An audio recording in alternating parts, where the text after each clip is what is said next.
The fluorescent lights hummed overhead, that particular frequency hospitals perfected somewhere between comfort and clinical precision. Olivia Hart's eyelids felt weighted, each attempt to lift them a small war against gravity and sedation. When her vision finally cleared, the first thing she registered was white. White ceiling tiles, white walls, white sheets pulled tight across her chest like a straitjacket made of cotton. Her mouth tasted of metal and something chemical she couldn't name. Her right arm throbbed beneath layers of gauze and tape. When she tried to move her head, pain lanced through her ribs, sharp enough to steal her breath. A nurse materialized beside the bed, young, maybe 25, with kind eyes that had probably seen too much death for someone so new to the profession. The woman's hand was already reaching for the IV drip before Olivia could form words. "You're awake, that's good. How's your pain level, 1 to 10? Olivia's throat worked. The words came out scratched, barely recognizable as her own voice. "What happened?" "Car accident. You've been out for about 6 hours. Dr. Reyes will be in soon to explain everything." Car accident. The words floated in Olivia's consciousness without anchoring to memory. She tried to reach back through the bond, searching for the moment before impact, but found only fragments. Rain on windshield glass, headlights smearing across wet pavement, the sickening crunch of metal that she felt more than heard. And something else. A voice. Deep, steady, cutting through panic like a lighthouse beam through storm fog. There was a man. The words left Olivia's lips before she fully formed the thought. "Before the doctor, someone was talking to me." The nurse's expression softened into something that looked like admiration. "Ethan, the security guard. He kept you stable until Dr. Reyes arrived. You're lucky he was there." Security guard. The phrase settled wrong in Olivia's chest, mismatched with the memory of those hands, the absolute certainty in that voice. She wanted to ask more, but the nurse was already checking monitors, adjusting tubes, doing that efficient dance medical professionals performed around the barely conscious. "Rest now. You're going to be fine, Miss Hart." Fine. Olivia closed her eyes and let the morphine pull her back under, but that voice followed her down into the dark. "You're going to see the sunrise." A promise made by a stranger who had no business making promises to someone like her. The memory swam up through the drugs, fragmentary but insistent. 16 hours earlier, Ethan Ward's alarm went off at 9:30 p.m., same as it had every night for the past 4 years. The sound was an old-fashioned bell, the kind that rattled rather than chirped, because he'd learned in the Army that you couldn't ignore a sound that made your teeth hurt.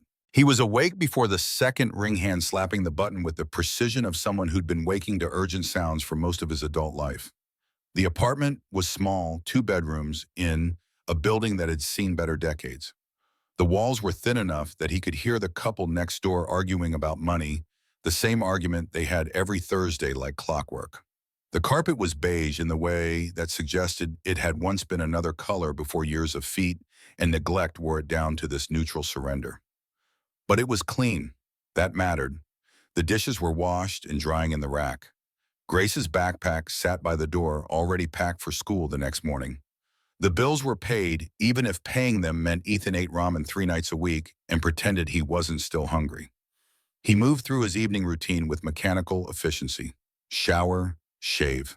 The same security uniform he'd worn yesterday, washed and pressed. The way the Army taught him to press things crisp enough to pass inspection, even though no one at St. Haven Hospital gave a damn about crease lines. His reflection in the bathroom mirror showed a man who looked older than 38, lines carved deep around his eyes, silver threading through dark hair at his temples. The face of someone who'd seen things, done things, carried things no one should have to carry alone. The tattoo on his left wrist caught the bathroom light as he buttoned his cuff. Black numbers, military precision, 3 to 187 ENF 68W. His unit designation and military occupational specialty. Combat medic. Once upon a time, those numbers meant something. Once upon a time, they meant he could save people when saving people mattered most. Now they were just ink on skin, a reminder of a life he'd walked away from, because staying would have meant losing the only thing that mattered more than the mission. Grace was already asleep when he pushed open her bedroom door. 8 years old, 3rd grade, all elbows and questions and a smile that could crack open his chest with its purity. She'd kicked off her blankets, again the way she always did, sprawled across her narrow bed like a starfish. Her homework sat completed on her desk. Math problems worked out in careful pencil, the erasure marks showing where she'd caught her own mistakes. Smart kid. Smarter than he'd been at that age, smarter than he probably was now. He pulled the blanket back over her shoulders, tucked it gently so he wouldn't wake her. Her breathing was steady, peaceful, the breathing of someone who didn't yet know how to be afraid of the dark. He wanted to keep it that way for as long as the world would let him. The photo on her nightstand caught his eye like it did every night. Three people frozen in a moment that felt like it belonged to someone else's life. Ethan in his dress uniform, younger face, less weathered. A woman with Grace's eyes and a smile that had always made him feel like he'd won something he didn't deserve. And between them, a little girl who'd just turned 3, gap-toothed and giggling at something the camera hadn't captured. Sarah, his wife, Grace's mother. 5 years dead and the wound still fresh enough to bleed if he pressed on it wrong. He didn't let himself press on it tonight. There was work to do, and grief was a luxury he had learned to schedule around his shifts. The drive to St. Haven Hospital took 20 minutes through streets that looked different at night. Familiar landmarks transformed by darkness and street lights into something slightly alien. Ethan knew this route the way he knew his own hands, every pothole, every traffic light that ran long, every shortcut that shaved 30 seconds off the commute. The hospital rose from the city blocks like a fortress of 15 stories of glass and steel and the accumulated weight of human suffering. Ambulances idled near the emergency entrance, their crews leaning against the vehicles with the weary patience of people who knew another call was always 3 minutes away. Ethan parked in the employee lot, grabbed his thermos of coffee that was already lukewarm, and headed for the security office to clock in. The night shift supervisor, Marcus Webb, was a retired cop who'd seen 40 years of city violence and decided the hospital's security was his idea of a calm retirement. He looked up from his crossword puzzle when Ethan walked in, reading glasses perched on a nose that had been broken at least twice. "Ward, you're early." Traffic was light. Traffic's always light when you're coming in and the rest of the world's going bomb. Marcus checked his watch, an old analog with a cracked crystal he refused to replace. "Reynolds called in sick again. That's 3 times this month. You mind covering the ER entrance solo tonight?" "No problem." "Course it's no problem. You never have a problem." Marcus's tone carried something between respect and concern, the way a man might talk about someone who worked too hard and never complained about it. "You eat dinner." "Had something before I left." A lie, but a small one. Ethan had learned that people stopped asking questions if you gave them simple answers. Marcus went back to his crossword, and Ethan grabbed the radio and keys for his assigned rounds. The emergency room entrance at night was its own ecosystem, populated by people at their worst moments, coming through those automatic doors with injuries and illnesses and the kind of desperation that made strangers into family and family into strangers. Ethan had worked this door long enough to recognize the patterns. The weeknight crowd was usually smaller, manageable, a steady trickle, rather than the weekend flood of bar fights and car crashes. He took up his position near the sliding glass doors, visible, but not obtrusive the way good security should be. A presence that said help if you need it, authority if you cause trouble, and mostly just invisible unless circumstances demanded otherwise. An elderly woman shuffled in, leaning on a cane, her adult son hovering beside her with the careful attention of someone who'd already lost one parent and couldn't bear losing another. Ethan held the door, offered a slight nod that the son returned with gratitude in his eyes. A teenager came in 20 minutes later, clutching a skateboard and a wrist bent at an angle God never intended. Ethan pointed him toward registration watch to make sure he made it that far without fainting. The rhythm of the night settled over him like a familiar coat. Check the doors, walk the perimeter, monitor the waiting room for signs of escalating tension, because grief and pain had a way of making people unpredictable. Help the nurses move equipment. Fetch water for patients who'd been waiting too long. Be useful in the small ways that made the machine of emergency medicine run slightly smoother. Most nights, nothing happened. Most nights he clocked in, did his rounds, clocked out, and drove home feeling like he'd contributed exactly nothing to the world, despite having been present in a place where contribution mattered. But he'd learned to find peace and routine in the simple mathematics of showing up and doing the job, because the alternative was thinking too much about what he'd left behind. The radio crackled at 11:27. All units incoming, trauma, ETA 3 minutes.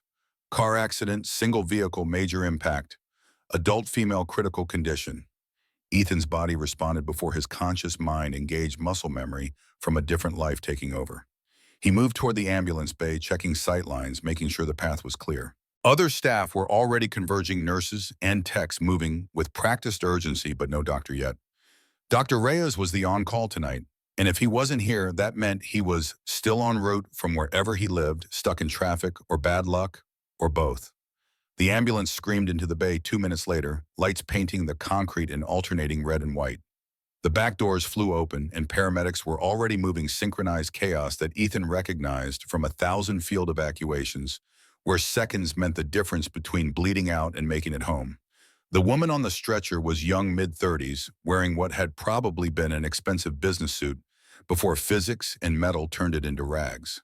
Blood soaked through the fabric in patches that kept growing. Her face was pale, that particular shade of bloodless that Ethan had learned to fear more than any wound, because it meant the body was already beginning its shutdown sequence. The paramedic was calling out vitals BP numbers that made the nurses exchange glances. Ethan could read like text. Dropping fast. Critical. Not good. Where's Dr. Reyes? Stuck on the bridge. Accident. Backing up traffic. ETA 15 minutes. 15 minutes. Ethan knew what 15 minutes meant for someone losing blood this fast. He stepped forward, already pulling off his security jacket, that old combat medic instinct overriding every piece of civilian conditioning he'd built up over 5 years. Let me help. The head nurse, Jennifer Chen, had worked at St. Haven long enough to know Ethan's background, one of the few people who'd bothered to read past his job title to the resume underneath. She hesitated only a second before nodding. Exam 3, now. They wheeled the stretcher through the automatic doors, and Ethan was already assessing as they moved his training, clicking into place like a weapon being reassembled. Breathing shallow but present. Pulse weak but consistent. Major bleeding from the right arm, possible internal trauma given the steering wheel impact visible across her chest. In exam 3, under the harsh fluorescent lights, he got his first clear look at her face. Recognition hit him like cold water. Everyone in the city knew that face. Olivia Hart, CEO of Hart Tech Industries, billionaire before 30. The woman who'd built an empire through allegedly ruthless business practices and a work ethic that made other ambitious people look lazy. Right now, she looked human and mortal and scared, which was somehow more jarring than if she'd been unconscious. Her eyes found as dark and unfocused, but aware enough to register fear. Her lips moved, forming words that barely made sound. Please, just make it fast. I don't want the pain. Ethan's chest tightened in a way he'd learned to compartmentalize in combat zones, but had never quite mastered in civilian life. He moved closer, letting her see his face, using his voice the way he'd used it for soldiers who thought they were dying, because sometimes belief was as important as medical intervention. Not tonight. You're going to see the sunrise. Something in his tone cut through her panic.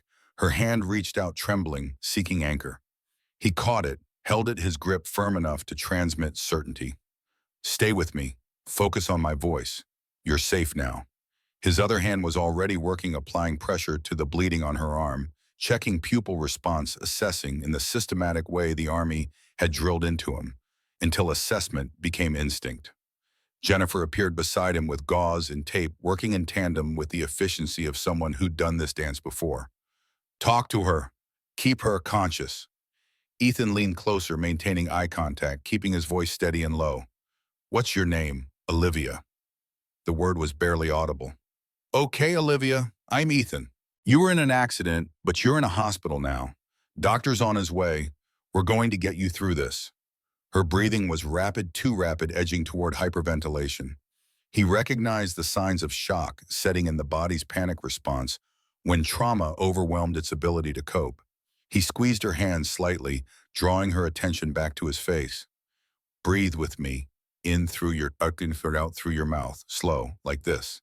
He demonstrated, exaggerating the motion so she could follow. She tried stuttering at first, but her breathing began to match his rhythm. Good, that was good. Consciousness meant her brain was getting oxygen. Oxygen meant time. The monitors beeped steadily, numbers fluctuating, but holding within survivable ranges. Jennifer had the IV started, fluids running to compensate for blood loss.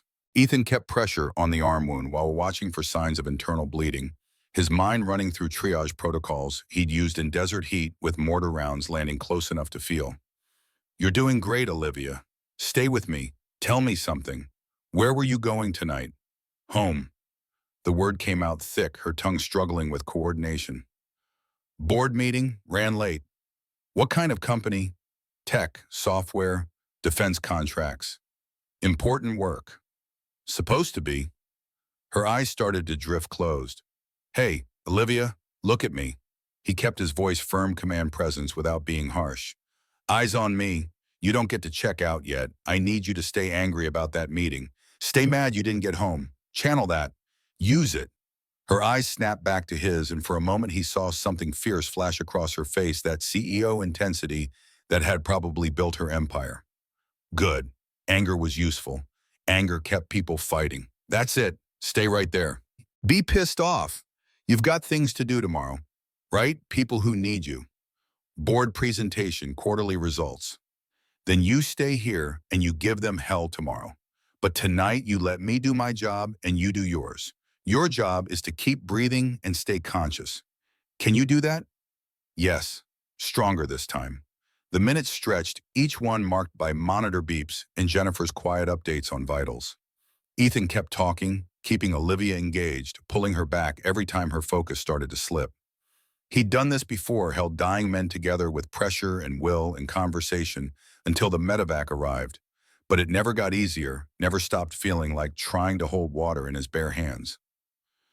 When Dr. Reyes finally burst through the door at 11:43, his hair disheveled and his expression thunderous, Ethan had Olivia stable, blood loss controlled, breathing steady, conscious and responsive. Reyes took in the scene with one sweeping glance, his eyes moving from the monitors to Ethan to Jennifer and back.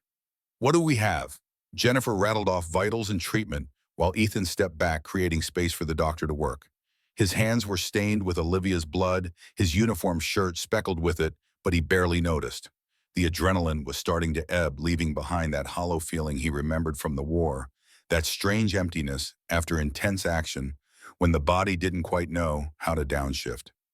Reyes was checking Olivia's pupils, palpating her abdomen, moving with the swift confidence of someone who'd pulled people back from the edge more times than he could count. "Vitals are stable. Better than I expected given the call I got." He glanced at Ethan. "You did this, just kept her steady until you got here." Reyes' expression shifted into something that looked like respect. "You saved her life." Ethan didn't respond, didn't need to. The doctor was already calling for a gurney to transfer Olivia to surgery, orders flying as the room mobilized around her. As they prepared to move her, Olivia's head turned searching. Her eyes found Ethan's one more time. Her lips shaped two words barely voiced, but clear enough. "Thank you." He nodded a slight acknowledgement, then stepped back into the hallway as they wheeled her away toward the surgical wing.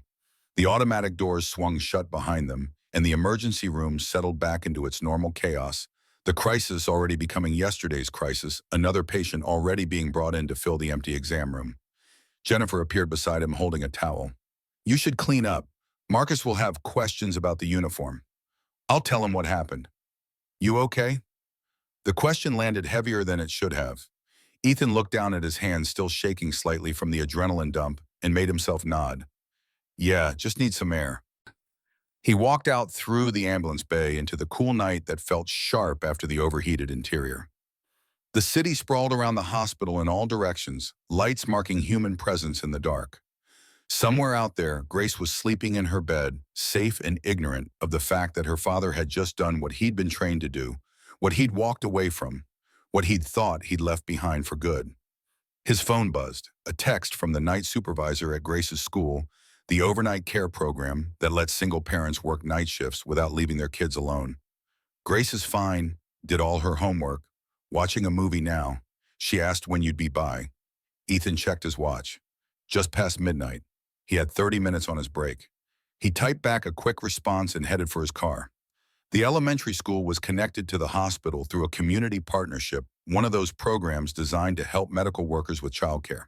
The overnight room was in the school's basement, converted from what used to be a bomb shelter in the 50s, but they'd done it up nice. Soft lighting, beanbag chairs, a TV, playing something animated and innocuous.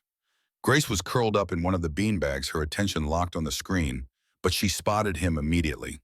Her face lit up with that pure joy that still had the power to make him feel like he'd accomplished something worthwhile just by existing. "Dad." She launched herself at him, and he caught her swinging her up, despite the regulations probably saying he shouldn't, because sometimes being a parent meant breaking minor rules for major moments. "Hey, kiddo, how was homework?" "Easy. Miss Martinez helped me with the word problems. There was one about trains that was tricky, but I figured it out." "That's my girl." She pulled back, studying his face with that unsettling perceptiveness kids developed when they grew up watching a parent carefully. "You look tired." "Long night." Did something happen? He thought about lying, giving her the standard, everything's fine reassurance parents used like shields. But he'd learned with Grace that honesty carefully measured built more trust than protective fiction. "I helped someone who was hurt. They're going to be okay." Her eyes went wide. "Like when you were in the army." "Something like that. Did you save their life?" The question hung between them, weighted with implications he wasn't sure how to unpack. Grace knew the broad strokes of his military service, knew he'd been a medic, knew he'd helped people. But the specifics, the real cost of saving lives in combat, those stories stayed locked away where they couldn't touch her innocence. "I helped until the doctor got there. That's my job now. Help until the experts arrive." She seemed satisfied with that answer, nodding with the solemn certainty of someone who believed her father could do anything. "You're really good at helping people, Dad." "I try." "Miss Martinez says trying is the most important part." "Miss Martinez sounds smart." The overnight supervisor called from across the room, gentle but firm. Grace needed to settle down for the night, and Ethan needed to get back to his shift. He hugged his daughter one more time, breathing in the scent of her strawberry shampoo and the indefinable smell that was just Grace memorizing the weight of her in his arms against the day when she'd be too big or too cool for dad hugs. "I love you, kiddo. See you at 6. "Love you too, Dad. Be safe." "Be safe." She said it every night like a prayer, like if she said it enough times, it would work as a charm against the universe's capacity for random cruelty. He kissed the top of her head and left before the emotion in his chest could manifest as tears he had no right to cry. Back at the hospital, the night continued its steady progression through small emergencies and long waits. Ethan resumed his position, checked his rounds, maintained his visibility without being intrusive. Someone brought him coffee around 2 a.m., one of the nurses whose name he could never remember, but who always smiled at him like he'd done something to deserve it. At 4:15, Jennifer found him during a quiet moment, her expression carefully neutral, in that way medical professionals use when delivering news they weren't sure how the recipient would take. "Heart's out of surgery, stable. Dr. Reyes says another 20 minutes and she probably wouldn't have made it. You bought her the time she needed." Ethan nodded, accepting the information without pride or false modesty, just simple acknowledgement of outcome. "That's good. She's someone important. CEO, billionaire, the whole thing. This is going to get attention once word gets out." "Not from me, it won't." Jennifer studied him for a moment, something like sadness crossing her face. "Most people would want credit for something like this." "I'm not most people." "No, you're really not." She left him to his rounds, and Ethan didn't think about it again until his shift ended at 6 a.m., and he was collecting Grace from the overnight program, driving home through streets, slowly filling with early morning commuters. Grace fell asleep in the back seat, exhausted from her own long night, and Ethan drove in silence, his mind blank with fatigue. At home, he carried Grace to her bed, tucked her in properly. This time closed the curtains against the rising sun. He showered, washing away the dried blood he'd missed earlier, watching it swirl down the drain and disappear. Changed into civilian clothes. Made breakfast he was too tired to eat. Sat at the small kitchen table and stared at nothing in particular, feeling the weight of accumulated nights pressing down on his shoulders. He should sleep. He had to be back at the hospital in 14 hours. But sleep meant dreams, and dreams meant the past had an opportunity to catch up with him. So instead, he sat and watched morning light creep across the kitchen floor, marking time until Grace woke up and needed him to be dad again. His phone buzzed, a text from Marcus. "Good work last night." Reyes submitted a commendation. "You earned it." Ethan deleted the text without responding. Commendations were for people who wanted recognition, who needed external validation to feel like their work mattered. He'd learned in the Army that the truest acts of service were the ones no one saw, the interventions that saved lives without leaving markers or monuments. He'd done his job. Someone lived who might have died. That was enough. Except it wasn't, not quite, because somewhere in the building he'd left hours ago, Olivia Hart was waking up in a private room, putting together fragments of memory, and asking questions that would eventually lead her to his name. And once she had his name, she'd have access to his file, his history, everything he'd worked to leave behind. That truth settled in his stomach like cold stone. Olivia woke the second time to sunlight and clarity. The fog had burned off, leaving her mind sharp and her body cataloging damage with merciless precision. Broken ribs, 3 of them. Torn ligaments in her right shoulder. Lacerations requiring 47 stitches. Concussion moderate. The list went on, each injury a data point in the larger equation of survival. She was alive, against odds that she was beginning to understand she was alive. The memory came back in pieces. Rain, her car hydroplaning, the sickening moment of lost control, impact, then pain and fear and a voice cutting through both. You're going to see the sunrise. She looked toward the window. Dawn light poured through expensive curtains, painting the private room in shades of gold and amber. True to the stranger's promise, she'd seen it. But the why of her survival remained a gap in her understanding, a variable she couldn't calculate.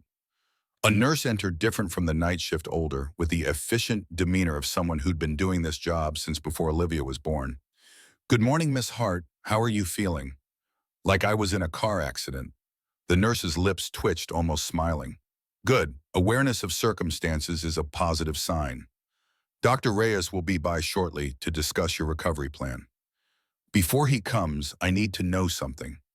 Last night before the doctor arrived, there was a man, security uniform. He helped me. Ethan Ward. He works night security here. The name landed without fanfare, just another piece of information delivered in the nurse's matter-of-fact tone. Ethan Ward, security guard. The man who'd held her hand and promised sunrise as if promises meant something in a world built on contracts and leverage. Is he still here? His shift ends at 6. He's probably home by now. Home, the word conjured images. Olivia had no right to imagine domestic scenes belonging to a stranger whose life she'd intersected for 15 minutes of crisis. But something about those 15 minutes had burrowed under her skin, creating an itch she couldn't quite reach. I'd like to thank him properly. Could someone make sure he knows I'm asking about him? The nurse made a note on her tablet, non-committal. I'll pass the message along. After the nurse left, Olivia's assistant, Marcus, arrived, armed with her laptop tablet phone and an expression that telegraphed crisis management from across the room. He was good at his job, anticipating needs before she voiced them, but right now his efficiency felt like an intrusion on thoughts she hadn't finished thinking. Miss Hart, thank God you're okay. He set up her mobile office on the rolling table, already talking through the backlog. The board is asking questions. Media has the story, but details are limited.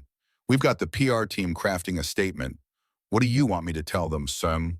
Olivia looked at her phone, 47 missed calls, 213 emails, numbers that would have sent her into overdrive yesterday. Today they felt distant, less urgent than the throb in her ribs and the echo of a stranger's voice in her memory. Tell them I'm recovering. Medical team handled everything professionally. No further comment. The press is asking who saved you. Apparently someone mentioned a security guard before the official statement went out. The question made Olivia's chest tighten in a way that had nothing to do with broken ribs. She thought about Ethan's face, the calm certainty in his eyes, the way he'd held her hand like it mattered that she wasn't alone. No names, no unnecessary attention. We don't turn emergency medical response into a media circus.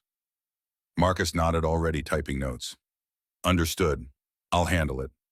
He left 30 minutes later, taking the noise of her professional life with him, leaving Olivia alone with sunlight and questions she had no framework for answering. Why did it matter that she didn't know anything about the man who'd saved her? Why did the phrase security guard feel wrong? Incomplete, like a label that missed the essential truth of what she'd witnessed. She told herself it was gratitude, simple acknowledgement of debt. But the feeling in her chest wasn't simple, and it certainly wasn't about owing anyone anything.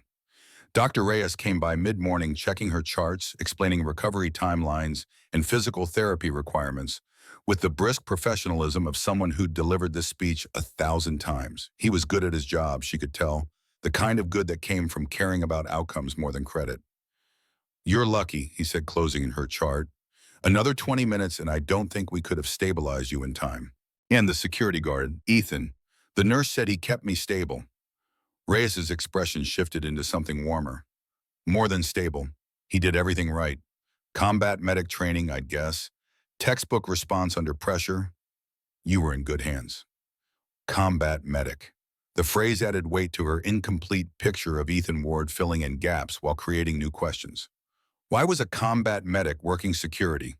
What story had brought him from battlefield medicine to night shifts at a civilian hospital? Is he always here, night shift? Far as I know, been here about 4 years, maybe 5.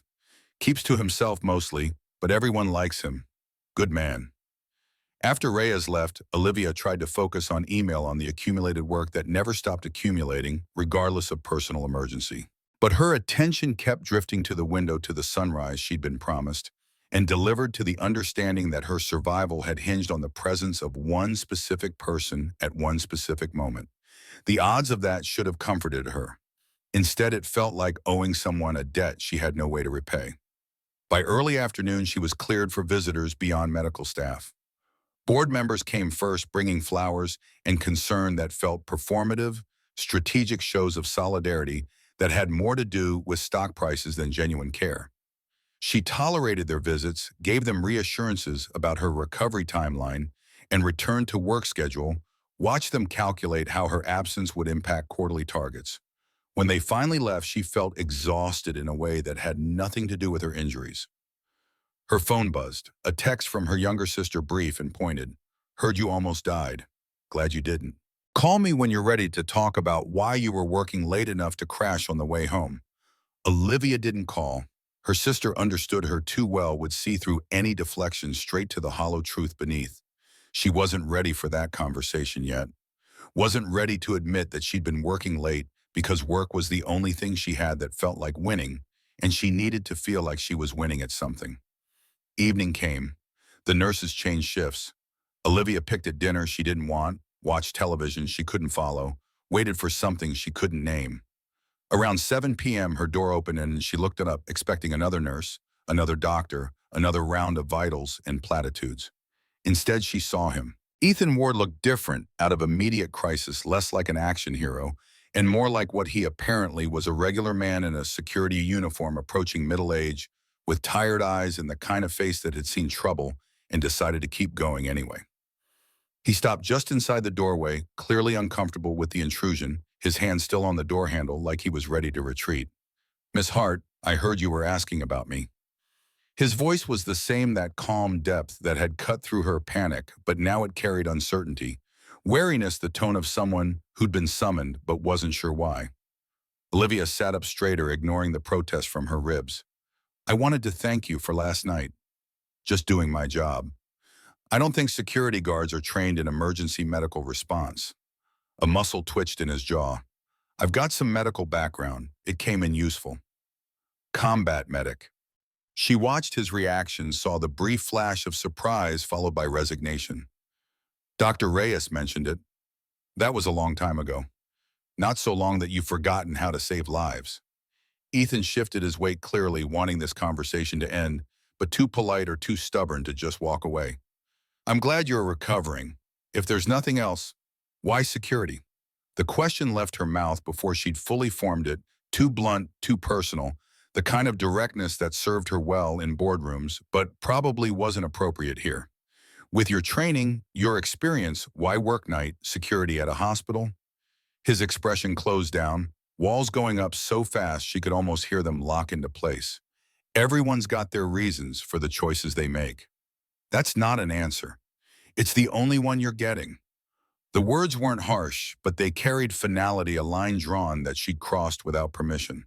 Olivia felt something twist in her chest, part embarrassment, part frustration, part something else she couldn't name.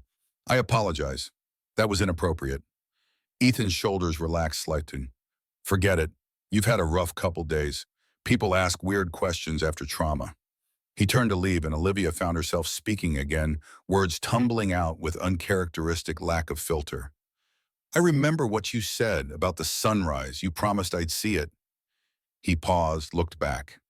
Did you echo him? Yes. Then I kept my promise. Something in his tone made her feel small, made her aware of how much space she took up in the world and how little space he seemed to need. She wanted to say something else to bridge the gap between them, but he was already moving toward the door. Take care of yourself, Miss Hart. Follow the doctor's orders. You'll be back to running your empire in no time. The door closed behind him, and Olivia was alone again, with sunlight fading toward evening and a feeling in her chest that might have been regret or might have been relief. She'd said thank you. The debt was acknowledged. There was no reason for their paths to cross again. That truth should have been comforting. Instead, it felt like losing something she'd never actually held. Ethan made it halfway down the hallway before his hands started shaking. Not the adrenaline tremors from last night, but something deeper, the kind of shaking that came from walking too close to edges he'd spent 5 years avoiding. She'd looked at him like he was something more than a security guard, like his past mattered, like the choices he'd made had story and weight instead of being simple necessity. He hated that look, hated the way it made him feel exposed, visible, like someone had peeled back carefully constructed layers to reveal everything he'd tried to bury. He took the stairs down instead of the elevator, needing the physical movement to burn off the restless energy. By the time he reached the ground floor, his breathing was steady again, his hands quiet. Good. He had a shift to finish and a daughter to pick up and a life to maintain that didn't include complicated gratitude from billionaire CEOs who'd briefly needed saving. The rest of the week passed in blessed routine. Grace started a new art project at school, something involving tissue paper and glue that she described in exhaustive detail every morning over breakfast. The hospital had its usual parade of emergencies and non-emergencies, and Ethan worked his shifts with the same quiet competence that had defined the last 4 years. He didn't see Olivia Hart again. Didn't expect to. She'd been discharged 2 days after their conversation, surrounded by private security and medical staff, the kind of exit that came with money and status. He'd been on his rounds when she left, deliberately timing his route to avoid the main entrance. Then Friday morning, walking Grace to her classroom before his own shift ended, he passed the new computer lab they'd been building all semester. Grace stopped dead, her hand slipping from his as she stared through the glass wall at rows of brand new tablets and computers still wrapped in plastic. Dad, look. I see it, kiddo. Miss Martinez said we'd have new equipment by next month, but I didn't think it would be this nice. Grace pressed her face against the glass, breath fogging the surface. We're going to learn coding, real coding, like what makes apps work. A teacher Ethan recognized from parent nights came over, smiling at Grace's enthusiasm. Exciting, isn't it? We got a very generous donation from Hart Foundation. They're equipping computer labs in 10 schools across the city. Hart Foundation. The words landed in Ethan's chest like stones. Grace was still talking, excited about coding lessons and technology, but Ethan barely heard her. His mind was calculating, connecting dots he didn't want connected. Hart Foundation, Olivia Hart. A donation announced days after a car accident, after a private conversation about gratitude and debt. This wasn't coincidence. This was payment obligation discharged through philanthropy, and the fact that it helped his daughter's school didn't change the bitter taste it left in his mouth. He didn't mention it to Grace, didn't tell her the connection. What would be the point? The equipment was here, regardless of his feelings about how it arrived. Kids would benefit. That should be enough to outweigh any personal discomfort. But walking home later, watching sunrise paint the city in shades of amber and gold, he couldn't shake the feeling that Olivia Hart had looked at the debt between them and decided to pay it without asking whether he wanted payment at all. Later that afternoon, after he'd slept and eaten and helped Grace with homework, his phone rang with a number he didn't recognize. He almost let it go to voicemail, but something made him answer. This is Ethan. Mr. Ward, this is Marcus Chen from Hart Foundation. I'm calling on behalf of Miss Hart. Ethan's grip tightened on the phone. I don't think we have anything to discuss. Miss Hart wanted to extend an invitation. Hart Foundation is hosting a charity gala next month at St. Haven Hospital. It's our annual fundraiser for emergency care services. She thought you might like to attend, given your work at the hospital. I work security, Mr. Chen. Not exactly gala material. Miss Hart was quite specific that you be invited. The foundation is pledging $5 million toward expanding emergency services. It seemed appropriate that you be present. $5 million. Ethan closed his eyes, recognizing the magnitude the way money could be wielded, like precision instruments when you had enough of it. This wasn't just about paying a debt. This was about making a statement, creating visibility, turning a private moment of crisis into public philanthropy. Tell Miss Hart I appreciate the invitation, but I'll be working that night. Actually, you're scheduled to work security for the event. The hospital's providing coverage. You'd be there anyway. Trapped by logistics and politeness, Ethan couldn't think of another reason to decline that wouldn't sound churlish or ungrateful. The silence stretched long enough that Marcus filled it with practiced ease. I'll send the details to your email, black tie optional. We hope to see you there. The call ended before Ethan could form another objection. He stood in his small kitchen, phone still in his hand, feeling the careful walls of his quiet life beginning to develop cracks. Grace appeared in his doorway holding up a drawing she'd been working on. Dad, look what I made. The picture showed two figures, one tall, one small, holding hands under a sun drawn with rays like straight lines. Simple, pure, untouched by complications. It's beautiful, sweetheart. It's us. I'm going to give it to Miss Martinez to put on the wall. Ethan crouched down to her level, studying the crayon drawing with the seriousness it deserved. She's going to love it. Dad, Grace's expression shifted to that concerned focus she got when she was trying to understand something beyond her years. Are you okay? You look sad. I'm fine, kiddo, just tired. You're always tired. Maybe you should sleep more. Maybe I should. He pulled her into a hug, breathing in the strawberry shampoo scent of her hair, grounding himself in this simple truth. He had a daughter who loved him, a job that paid the bills, a life that worked, even if it didn't soar. Olivia Hart and her charitable galas and her $5 million pledges existed in a different stratosphere, one that had briefly intersected with his but would drift away again once the spectacle was over. He just needed to get through the next month, work the event, fade back into the shadows, let the world forget he'd ever stepped into the light. The problem was, Olivia Hart didn't seem inclined to forget. Over the next 3 weeks, reminders kept appearing in subtle ways. An upgraded break room at the hospital funded by Hart Foundation, new equipment in the ER donated by Hart Foundation, a scholarship program for children of hospital staff, guess who? Each announcement came with press releases and photo opportunities, Olivia, in her element, commanding attention, making things happen through sheer force of will and capital. Ethan watched from the margins, recognizing the strategy. She was building something, creating a narrative where her near-death experience led to increased philanthropy transformation through crisis. It was smart. It was effective. It made him feel like a prop in someone else's story. The night of the gala arrived cold and clear, early November weather that promised winter without quite delivering it yet. Ethan arrived at the hospital 2 hours early to coordinate security details with Marcus and the event planners who transformed the main atrium into something that looked more like a palace than a medical facility. Chandeliers hung from the ceiling, temporary but expensive. Round tables filled the space, each one decorated with flower arrangements that probably cost more than Ethan's monthly rent. A stage had been erected at the far end, complete with podium and microphone ready for speeches and announcements, and all the theatrical performance that came with wealth intersecting with charity. Ethan's job was simple: stay visible, watch for problems, make sure guests felt safe and important people didn't get harassed. Standard security work elevated by formal setting and high-profile attendance. Marcus handed him a revised floor plan. We've got 3 exit points all monitored.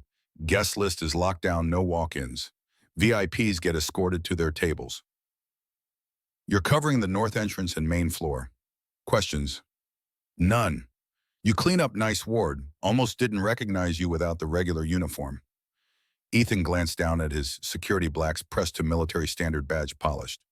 Same job, different packaging. He didn't bother responding to the compliment. Guests started arriving at 7. Politicians in suits that cost more than cars. Doctors who divided their time between healing and fundraising. Business executives who saw philanthropy as networking with tax benefits.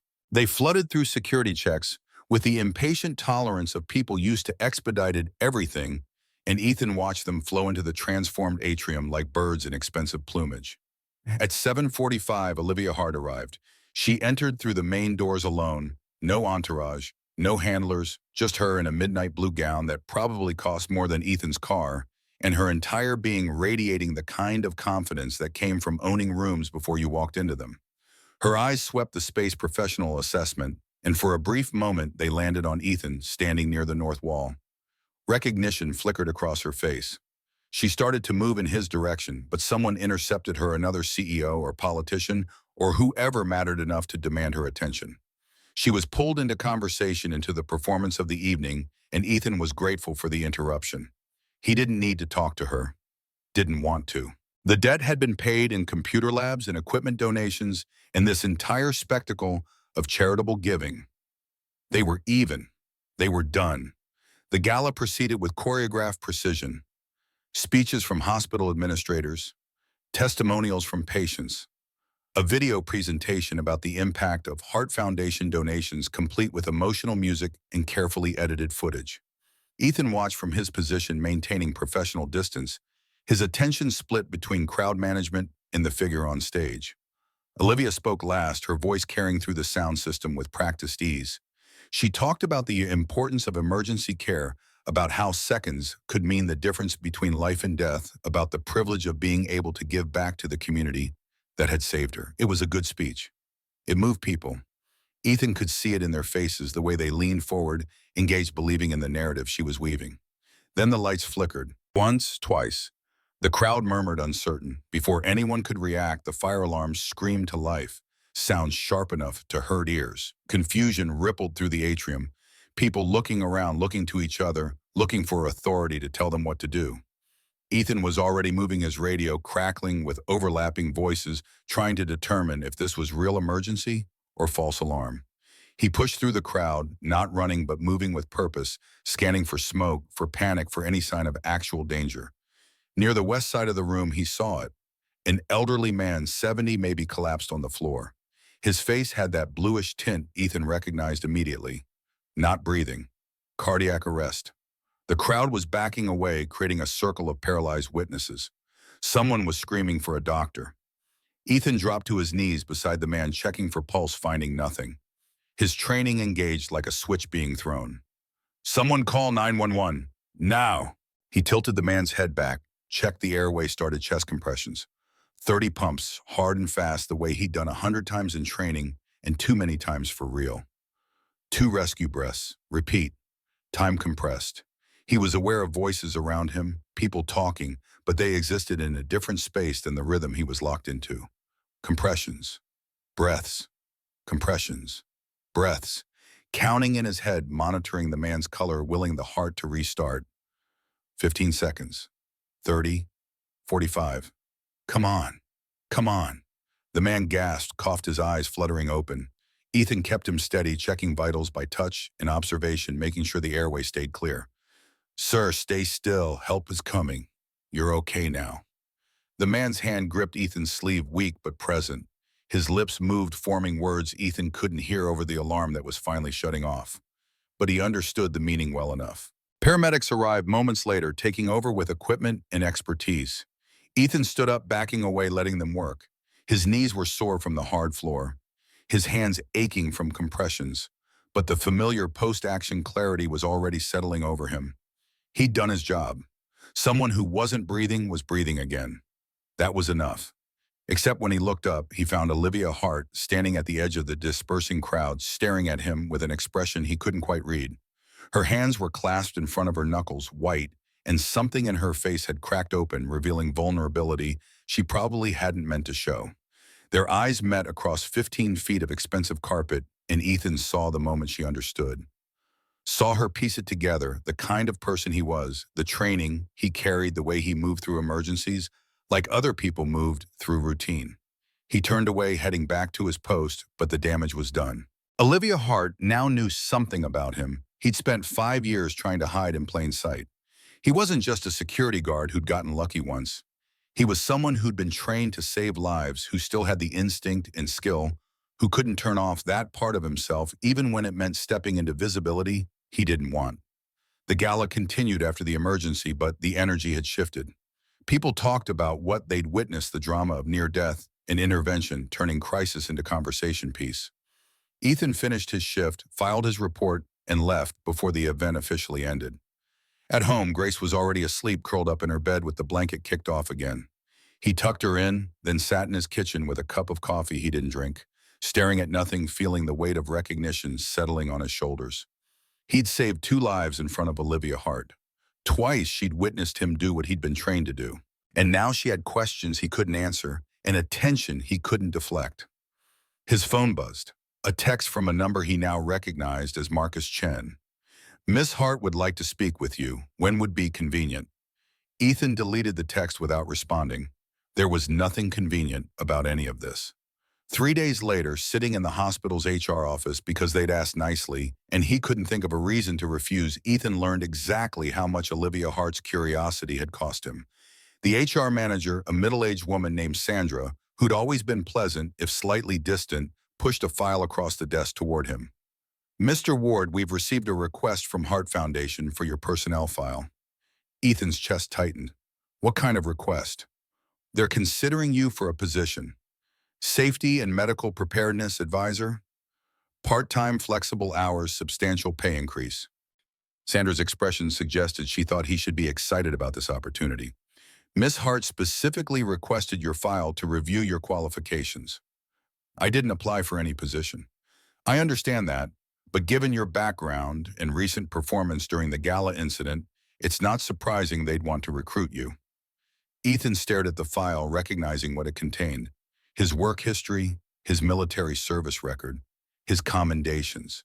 Everything he tried to leave behind, summarized in documents that reduced complicated years into bullet points and dates. "I need to think about it." "Of course. But Mr. Ward, this is an exceptional opportunity. The salary alone—" "I said I need to think about it."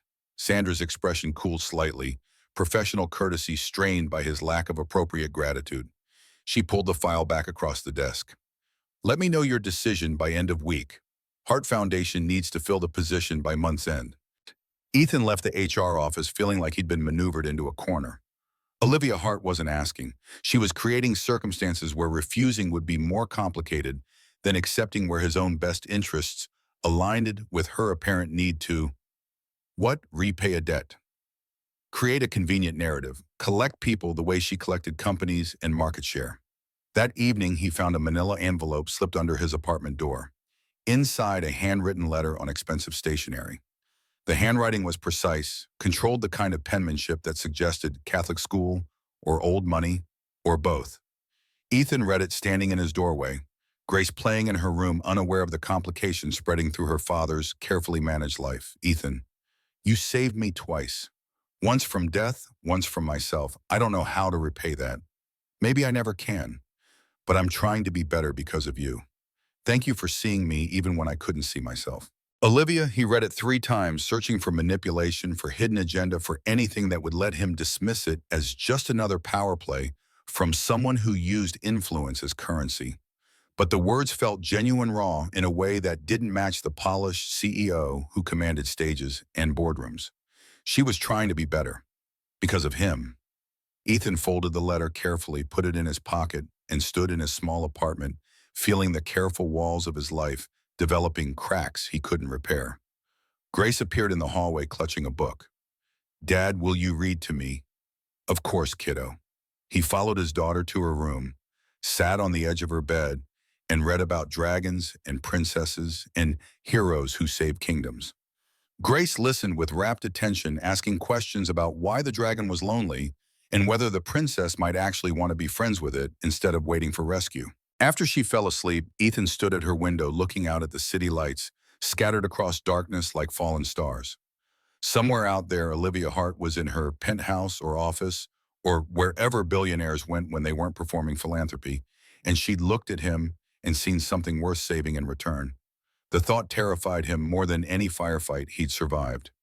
Because in war, you knew who the enemy was, knew what winning looked like, knew that survival was the only objective that mattered. But this, whatever this was, had no clear lines, no obvious strategy. Just 2 people whose lives had intersected through accident and crisis, who now owed each other debts that maybe couldn't be repaid in money or opportunities or handwritten letters. He pulled the letter from his pocket, read it one more time in the darkness of his daughter's room. Thank you for seeing me. The problem was he had seen her. In that moment when she gripped his hand and whispered, please just make it fast, he'd seen past the CEO, past the billionaire, past all the armor of success and achievement, to the human underneath who was just scared of dying alone. And now she'd seen him twice doing what he was trained to do, being who he'd tried to stop being. They'd seen each other's truth. That kind of seeing came with consequences he wasn't sure either of them was ready to handle. Ethan folded the letter again, put it in his bedside drawer where Grace wouldn't find it, and lay down in his own bed to not sleep for the next few hours. Outside, the city hummed its constant song, and somewhere in that noise, the future was arranging itself into shapes he couldn't yet see, but could already feel pressing against the borders of his carefully controlled present. Tomorrow, he'd have to make a decision about Hart Foundation's offer. Tomorrow, he'd have to figure out how to maintain his boundaries while acknowledging that Olivia Hart had somehow become more than just another person he'd saved. But tonight, he just lay in darkness and listened to his daughter breathe in the next room and tried to remember why he'd chosen this quiet life over the loud purpose of his past. The answer had always been Grace, protecting her, being there for her, making sure she grew up with a father who came home every night instead of one who might not come home at all. That answer hadn't changed, but somewhere beneath it, in places he didn't want to examine too closely, a new question was forming. What if being there for Grace meant being more than just present? What if it meant showing her that helping people wasn't something you outgrew or left behind, but something you carried forward into whatever life gave you next? He didn't have an answer yet. The sunrise would come in a few hours, same as it always did, and he'd make breakfast for Grace and drive her to school and go to work and keep doing what he'd been doing.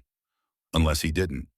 Unless he took the risk of stepping back into the kind of purpose that had once defined him, even if it meant complications and visibility, in Olivia Hart's unsettling gratitude. The choice sat in his chest like an unexploded ordnance waiting for him to decide whether to defuse it or let it detonate. Dawn arrived with cold clarity.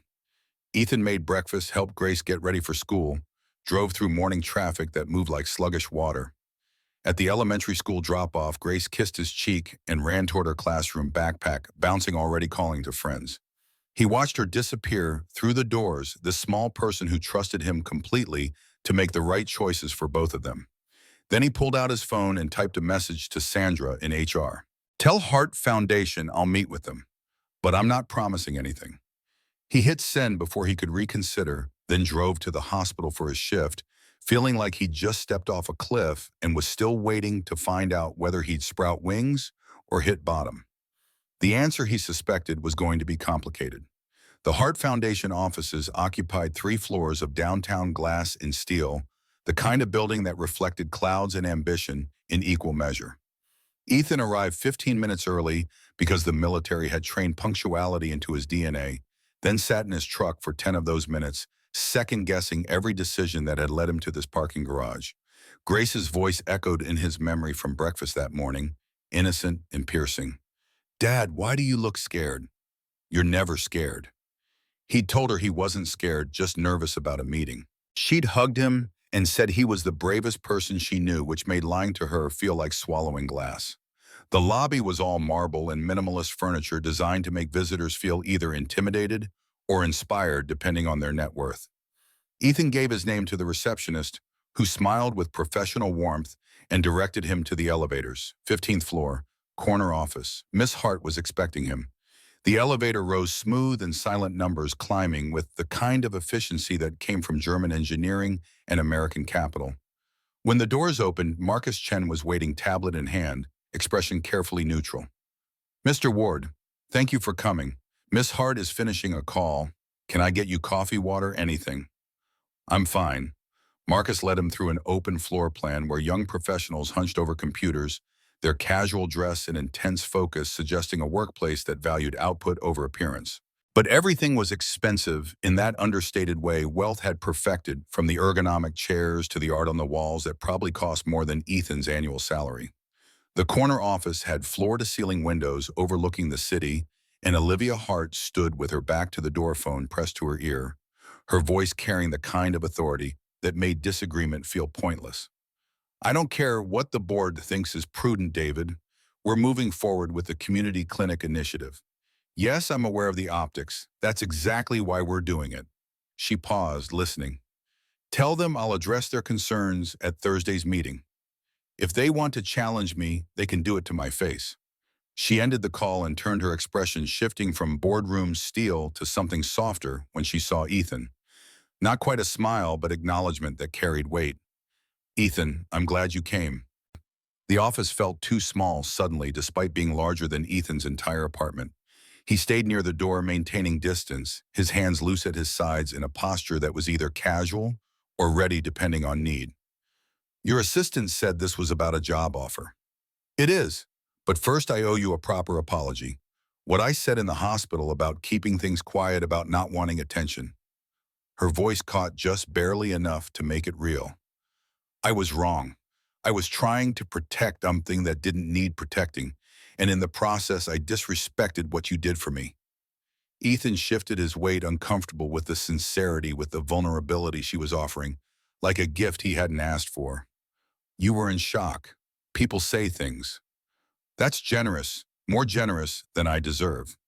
She moved to her desk, picked up a folder, held it without opening it. After the gala, after I saw you save that man, I realized I didn't know anything about you. So I looked. I'm not apologizing for that because my foundation hires people and I need to know who they are. But what I found, she stopped, and when she continued, her voice had changed, stripped of corporate polish. You were awarded the Silver Cross for valor. You ran through enemy fire 6 times to evacuate wounded soldiers. You performed field surgery under conditions that would have broken most trained surgeons. And then you just stopped. Left the army, took a security job. Why? The question hung between them, and Ethan felt the familiar tightness in his chest, the resistance to explaining himself to someone who couldn't possibly understand. My daughter needed a father who came home. That's the only reason that matters. Olivia's expression shifted, something like recognition flickering across her face. She set the folder down, leaned against her desk, suddenly less CEO and more human. Grace, 8 years old, 3rd grade. Mother passed away 5 years ago in a car accident. Hearing Grace's name from Olivia's mouth felt like an intrusion, like private spaces being measured and cataloged. Ethan's jaw tightened. You've done your research. I have. And what I learned is that you're exactly the kind of person Heart Foundation needs. Someone who understands emergency response from the ground level. Someone who can design protocols that actually work when seconds matter. She pulled a document from the folder, held it out. Safety and Medical Preparedness Advisor. Part-time, 20 hours a week. Flexible schedule. You'd work with hospitals, first responders, community clinics, design training programs, consult on equipment purchases, make sure other people have the tools to do what you did. Ethan took the document, scanned it without really reading. The salary number at the bottom made his stomach clench. It was more than he made in a year as security for half the hours. This feels like charity. It's not. It's me recognizing that talent and training shouldn't be wasted on overnight patrols when it could be saving lives systemically. Her voice carried conviction, the kind that came from believing your own narrative. You saved me. You saved that man at the gala. How many more people could you save if you were building the systems instead of just responding to emergencies? The logic was sound, the opportunity was legitimate. But something in Ethan's gut twisted with resistance he couldn't quite name. I need to think about it. Of course, take the document, talk to Grace, talk to whoever you need to talk to. Olivia's expression softened. But Ethan understands something. This isn't about me feeling guilty or trying to buy my way out of debt. This is about me trying to be the kind of person who sees value and doesn't waste it. You taught me that. In about 15 minutes of crisis, you taught me more about leadership than 10 years in business school. The words should have felt manipulative, calculated to appeal to his sense of purpose. Instead, they landed with uncomfortable accuracy, hitting pressure points he'd been protecting for 5 years. He folded the document, slid it into his jacket pocket. I'll let you know by end of week. Walking out of Heart Foundation offices, Ethan felt like he'd survived an interrogation disguised as opportunity.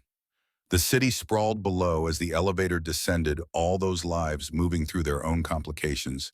And somewhere in the middle of it, his daughter sat in a classroom, learning fractions, unaware that her father's carefully constructed world was developing fault lines.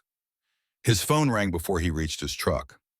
Unknown number, but instinct made him answer.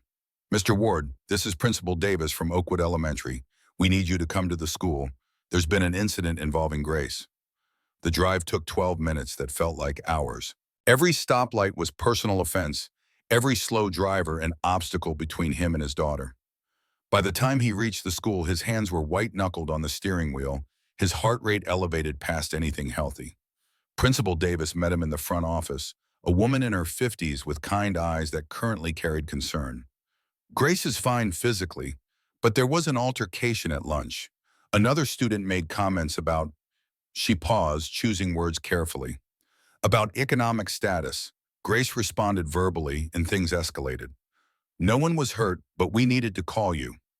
Ethan followed her down familiar hallways, past construction paper artwork and motivational posters, to a small conference room where Grace sat in a chair too big for her eyes, red from crying, but jaw set in stubborn defiance, he recognized from his own reflection. "Dad?" She launched herself at him, and he caught her, held her, while she shook with residual emotion. Over her head, he saw the principal and another parent, a woman in expensive athleisure who radiated entitled concern. "My son didn't mean anything by it. He was just making an observation about the differences between their circumstances." Ethan felt heat rise in his chest, the kind that preceded violence in his previous life, but now had nowhere to go except into carefully controlled words. "What exactly did your son observe?" The woman shifted uncomfortably. "He mentioned that Grace's clothes were from discount stores and that her father worked as a security guard, not a real professional. Children notice these things." "He said you were poor." Grace's voice was muffled against Ethan's shoulder, but clear enough. "He said I didn't belong in the new computer lab because kids like me don't become coders. And I told him my dad was a hero, and he laughed." The woman's expression suggested she found Grace's characterization dramatic. Ethan set his daughter down, gently crouched to her eye level. "Did you hit him?" "No, I just said his dad probably never saved anyone's life, and money doesn't make you better than other people." Grace's chin trembled. "But I wanted to hit him. I was really mad." "Being mad is okay. Violence isn't. You did the right thing." Principal Davis cleared her throat. "We've addressed the situation with both students, but Mr. Ward, I want you to know that Grace's response was appropriate given the provocation. She's a good kid. This isn't a reflection on her or your parenting." The other parent made a sound that suggested disagreement, but one look from Ethan shut down whatever objection she'd been forming. He'd perfected that look in combat zones, the one that made people reconsider their next words very carefully. "My son shouldn't have to apologize for stating facts." Perhaps if some families taught their children realistic expectations about social mobility, perhaps if some families taught their children basic human decency, we wouldn't be having this conversation. The woman's face flushed. Principal Davis stepped between them, diplomatic but firm. "I think we're done here. Both children have been spoken to. Let's all move forward constructively." Outside, walking Grace to his truck, Ethan felt rage and helplessness warring in his chest. He'd left the military to give his daughter stability, safety, a childhood unmarked by the violence he'd lived in. But poverty was its own kind of violence, slower, quieter, just as damaging. "Dad, are we poor?" The question hit harder than any wound he'd taken overseas. He opened the truck door, lifted Grace into her booster seat, bought himself seconds to formulate an answer that was honest without being crushing. "We have everything we need, a home, food, each other. Some people have more money than us. That doesn't make them better. It just makes them richer. But that boy's dad drives a Tesla and lives in a big house, and they went to Disney World last month." Grace's voice carried confusion rather than envy. "Why don't we have those things?" "Because I chose a job that lets me be there for you. Wake you up for school, put you to bed, help with homework. Some parents choose money. I chose you. That's not wrong, it's just different." Grace processed this, her 8-year-old brain working through concepts that adults spent lifetimes struggling with. "I'm glad you chose me, even if it means Tommy Prescott thinks I'm poor." Ethan kissed the top of her head, buckled her in, tried to ignore the way his heart was splintering in his chest. That evening, after Grace was asleep, Ethan sat at his kitchen table with Hart Foundation's job offer spread in front of him. The salary number stared back like an accusation.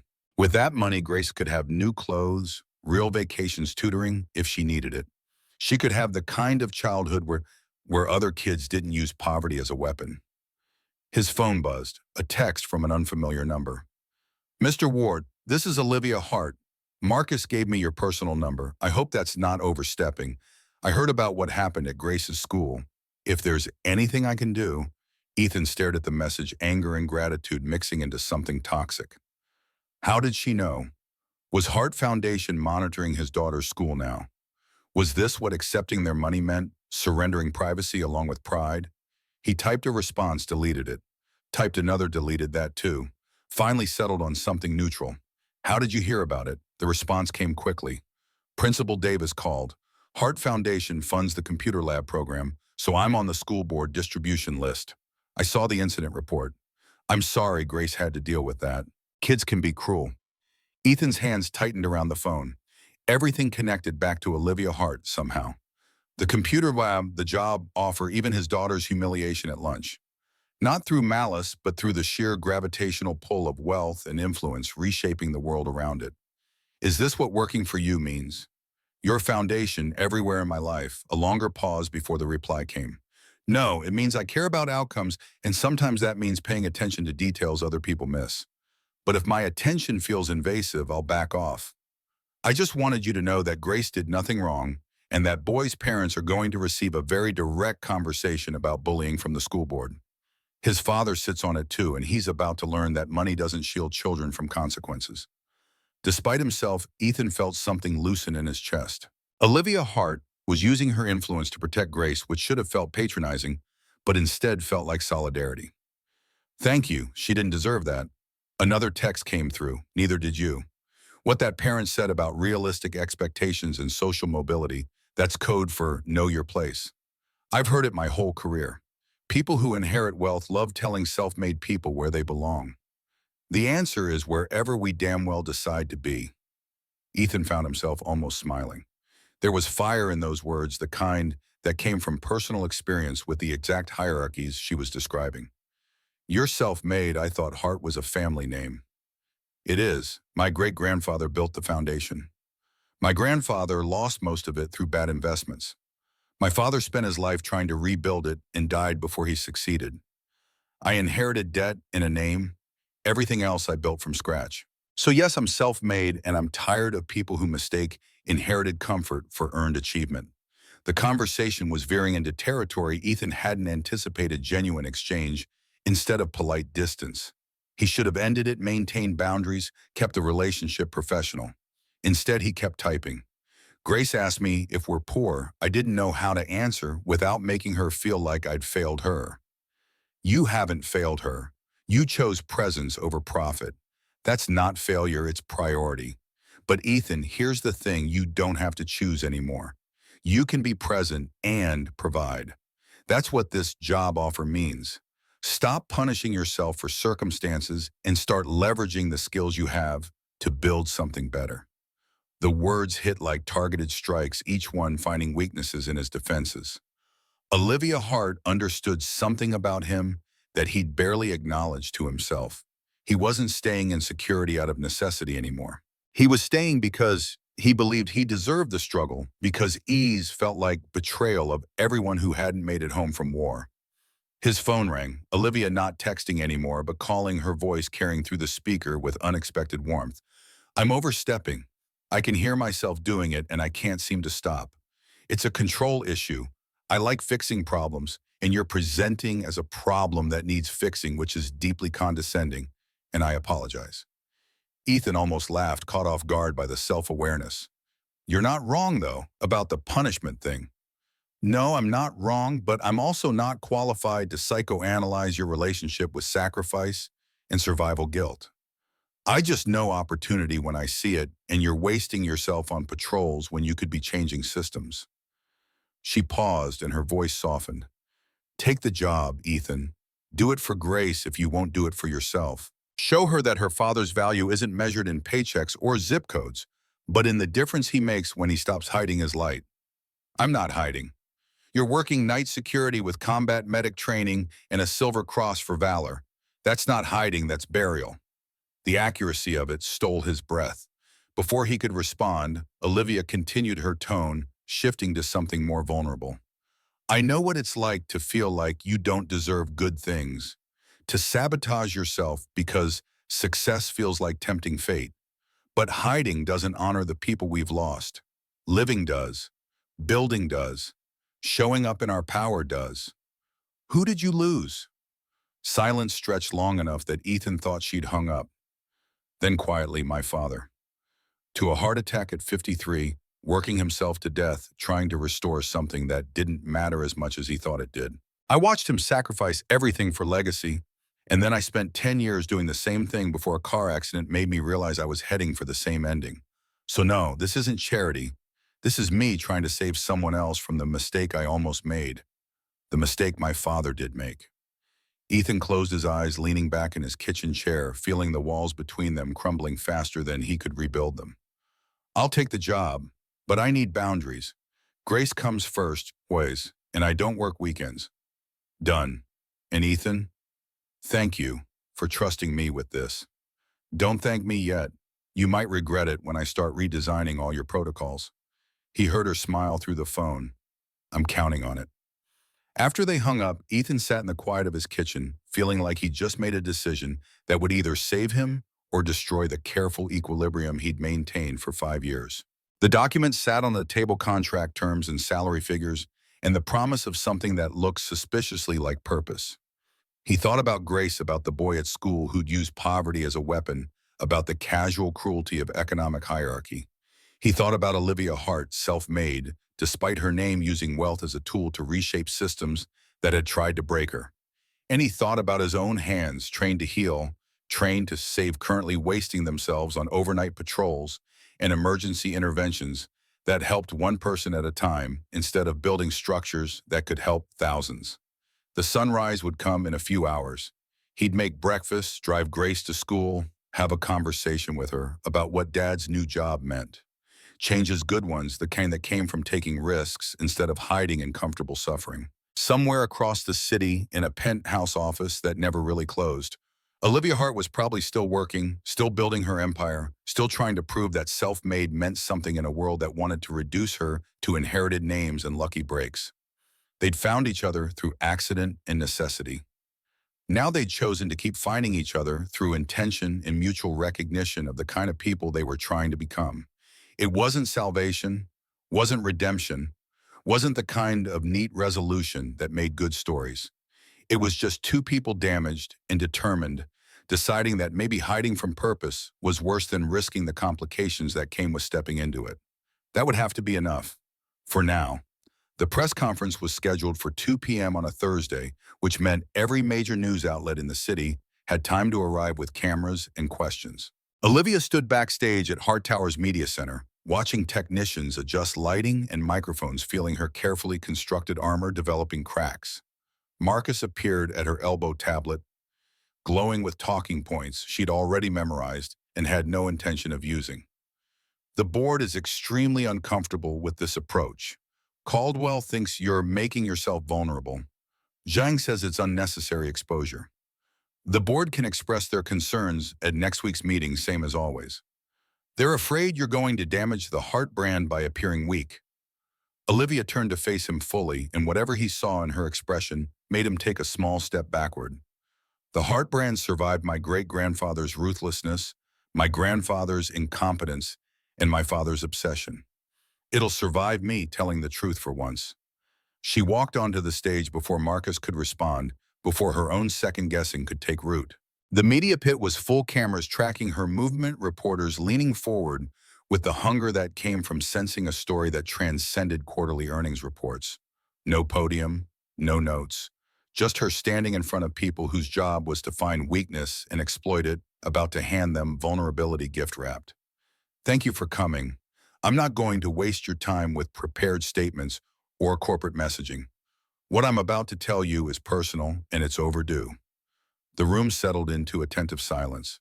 Olivia took a breath, found the camera that was broadcasting live, and let the walls down. 6 weeks ago, I was in a car accident that should have killed me. I was bleeding out in an emergency room, terrified alone, asking someone to just make it fast because I didn't want to feel the pain anymore. The person who saved my life wasn't a surgeon, wasn't anyone with a fancy title or recognition. He was a night security guard named Ethan Ward. Murmurs rippled through the press corps.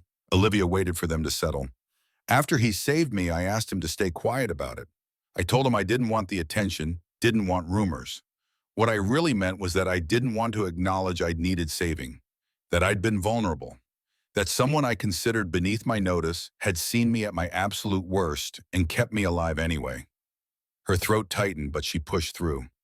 Ethan Ward is a decorated combat medic. He served 3 tours, saved 23 soldiers during an ambush under enemy fire, earned the Silver Cross for valor.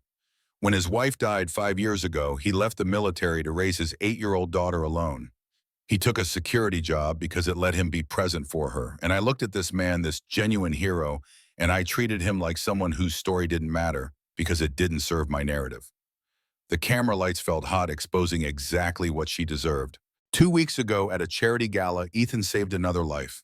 An elderly man went into cardiac arrest, and Ethan performed CPR until paramedics arrived.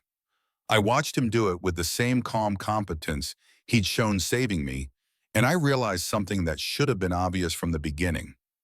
She paused, letting the weight settle. Leadership isn't about power. It's not about control or image or protecting your brand. It's about service. It's about showing up when no one's watching and doing the right thing even when there's no reward.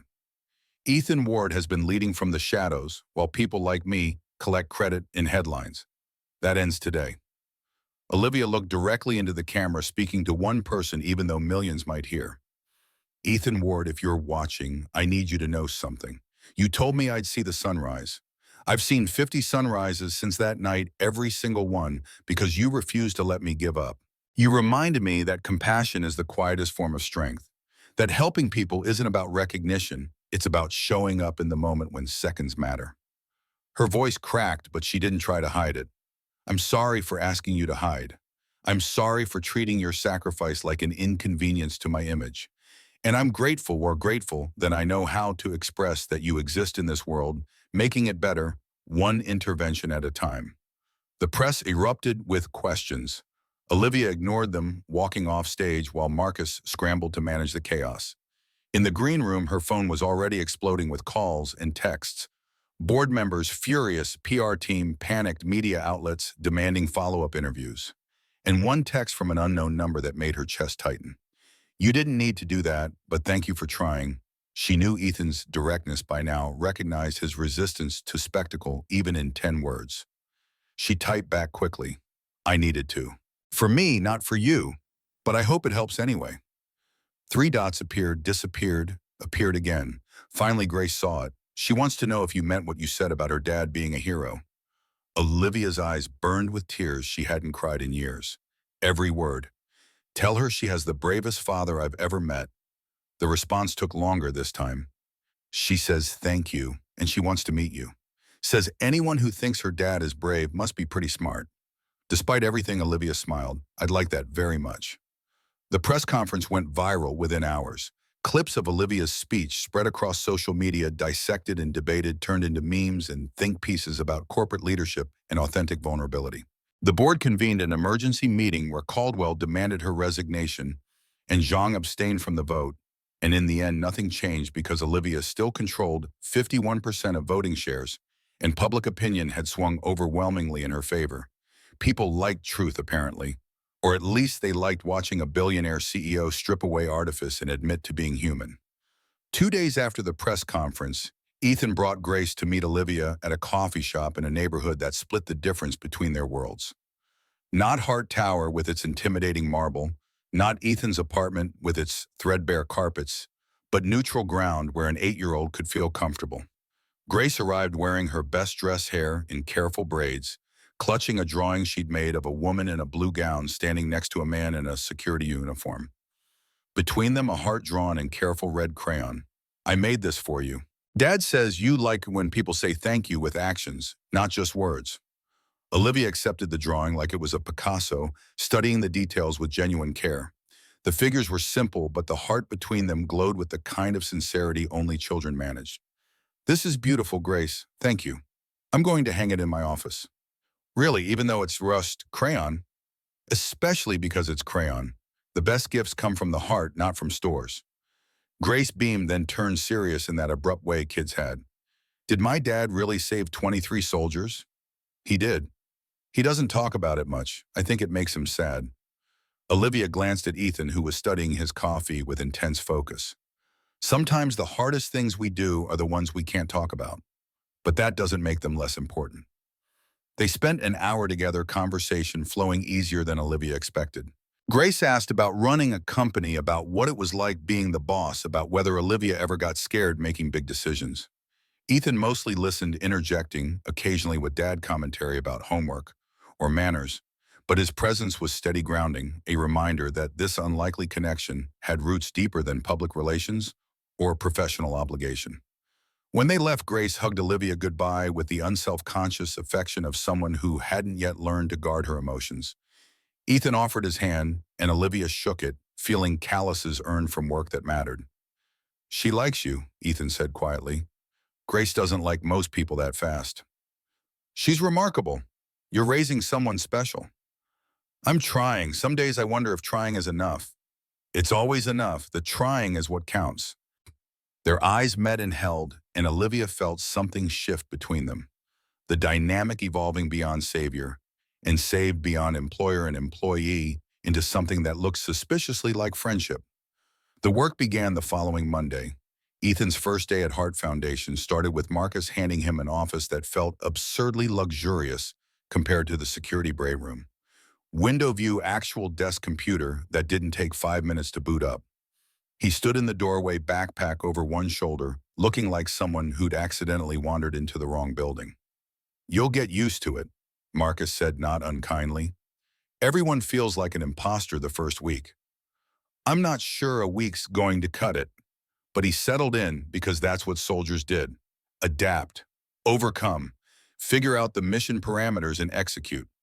His mission was straightforward: review Heart Foundation's emergency response protocols and find the gaps that killed people. He found a lot of gaps. The meeting started small, just Ethan and department heads, but word spread fast that the new advisor didn't pull punches.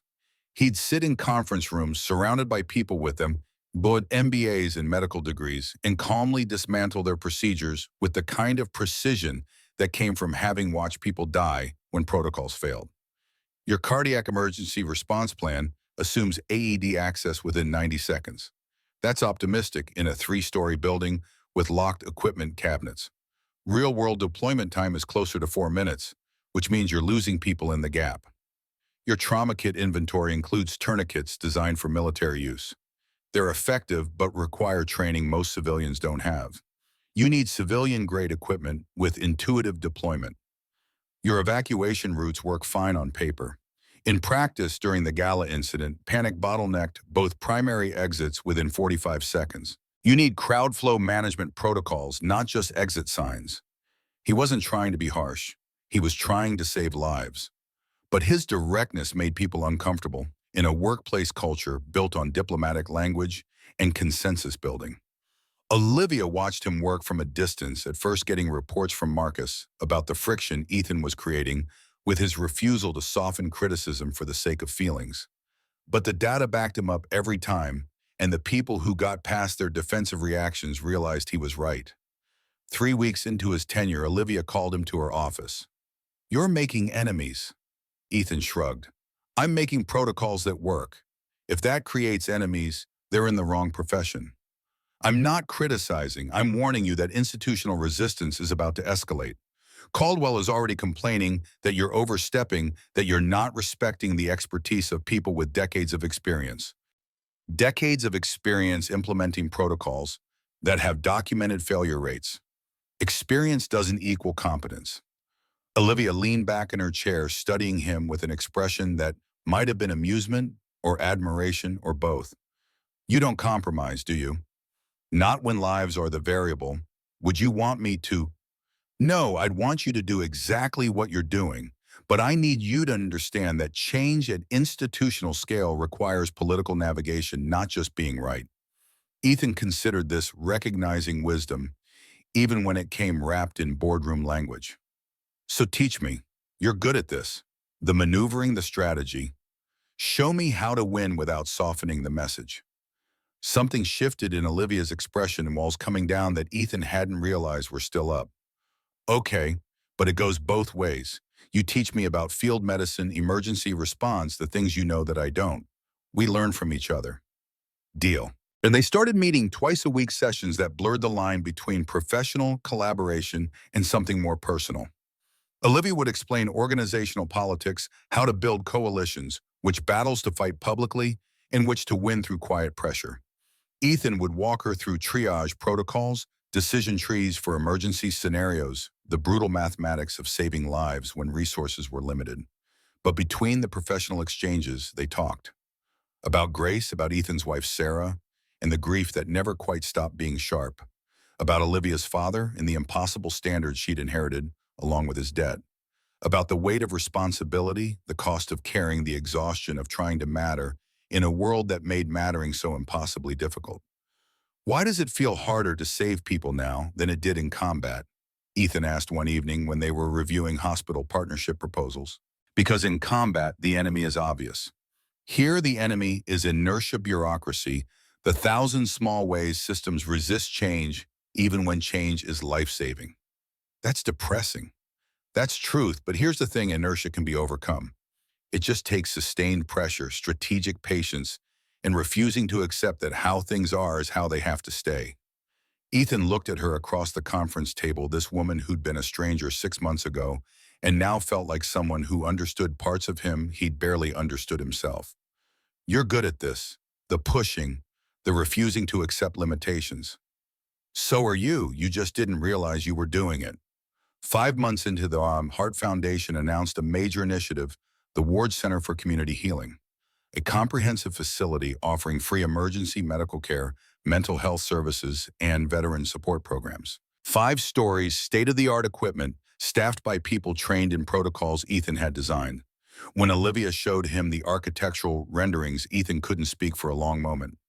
You're naming it after me. We're naming it after what you represent. Service without recognition. Competence without ego. The belief that helping people matters more than getting credit for it. I don't deserve this. You deserve exactly this. And Ethan, here's what you need to understand. This isn't about you. It's about creating a model that can be replicated in 50 cities, 100 cities. You're not just building one center. You're building a blueprint for systemic change. The weight of it settled on his shoulders, heavier than any pack he'd carried through desert heat. What if I fail? Then we learn from the failure and build something better. But you won't fail. You're constitutionally incapable of half-assing anything that might save lives. Construction began in early spring. Ethan walked the site, weekly hard hat in place, consulting with contractors about everything from oxygen line placement to the width of emergency corridors. Grace came, sometimes watched her father gesturing at concrete and steel, describing futures she couldn't quite visualize but believed in because Dad did. During one site visit, a construction worker approached Ethan with unusual hesitation. "Sir Ethan Ward, Wright, Combat Medic, 3187 Infantry." Ethan's chest tightened with recognition he couldn't quite place. The man pulled off his hard hat, revealing a scar running from temple to jaw. "Sergeant Marcus Cole, you pulled me out of an IED blast in Kandahar. I was bleeding out from shrapnel wounds, and you ran through active fire to get to me. Doctor said another 3 minutes and I'd have been gone." The memory surfaced sharp and unwanted. Desert heat screaming metal blood on sand that soaked it up like it was always thirsty for more. "Cole, Jesus, you made it home. Because of you, got a wife now, 2 kids. I'm alive because you refused to leave me behind." Cole's voice cracked. "When I heard you were building this place, I had to be part of it. I'm donating my labor. Every hour. It's not enough, but it's what I can give."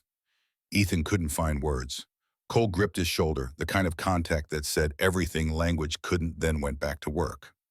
Grace tugged Ethan's sleeve. "Dad, was that one of the 23 soldiers?" "Yeah, kiddo, that was one of them. He seems really happy you saved him. I'm really happy he's alive to tell me about it." The encounters kept happening. A nurse at the hospital recognized Ethan from military publications.